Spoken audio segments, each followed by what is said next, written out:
We do not allow ICE agents into city properties, such as a school or a hospital, without a judicial warrant signed by a judge, as well as additional directives to ensure full compliance with these policies across every city agency. The Department of Homeland Security is sounding off about your executive order.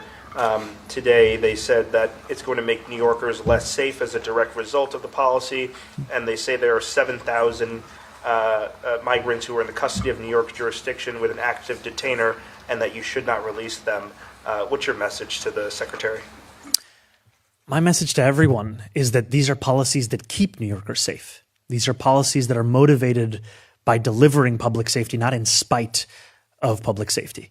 And today's executive order was in part a restatement of existing city policy about the fact that we do not allow ICE agents into city properties, such as a school or a hospital, without a judicial warrant signed by a judge, as well as additional directives to ensure full compliance with these policies across every city agency, the directive to create an interagency apparatus that can respond in times of sudden crisis, and to take every measure we can to protect New Yorkers' privacy.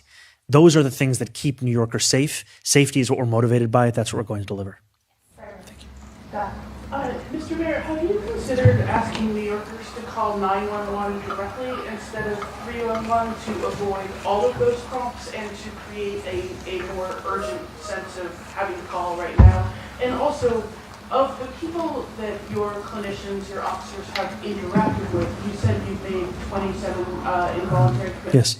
How many people have they interacted with where they said, no, that person does have a capacity to decide, I'm going to stay out on the street? So I don't have that number for you. But on the first question, would you mind just restating that, Nicole? Oh, why not ask people? Oh, yes. On that, yes.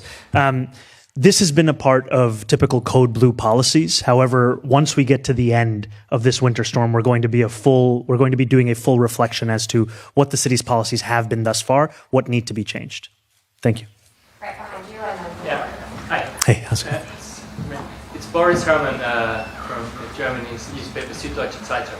Hello? Hi. There's a growing debate in Europe about boycotting the soccer World Cup in the United States due to some policies of the federal government, Minneapolis, Greenland, you know that.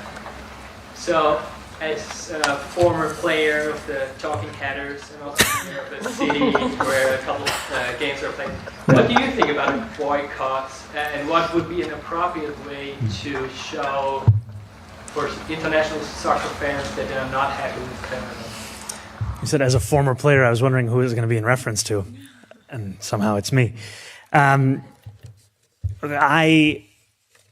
am incredibly passionate about the world's game. I am incredibly excited at the prospect of hosting the world here in this city and across this country for the most watched sporting event across the globe.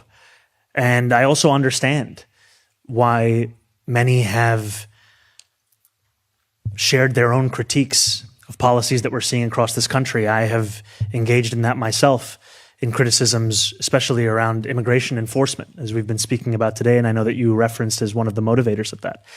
I will leave it to others to make their own determinations. What I will say, however, is that we are very excited here in New York City to welcome the world and to show that not only is this a city where the world is at home, but it's also a city where much of the world has found a home, and that those New Yorkers are so excited at the prospect of seeing every single part of themselves reflected in hopefully what will be an incredible tournament. Thank you. We've got time for one more. Go ahead. Hi, Mayor. So we checked out a couple of warming centers today. At one of them, the bus was not there. We circled the block. Another one had very minimal signage and like 2 people on board. Another one also had minimal signage. So when will that clear additional signage be put up? And then what's the protocol for warming buses just not there? Well, a warming bus should be exactly where it's supposed to be.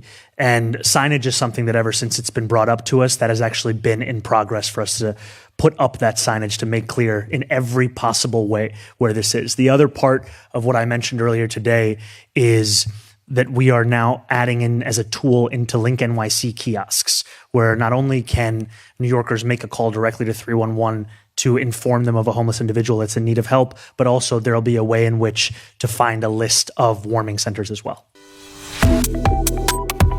Subscribe to One India and never miss an update. Download the One India app now.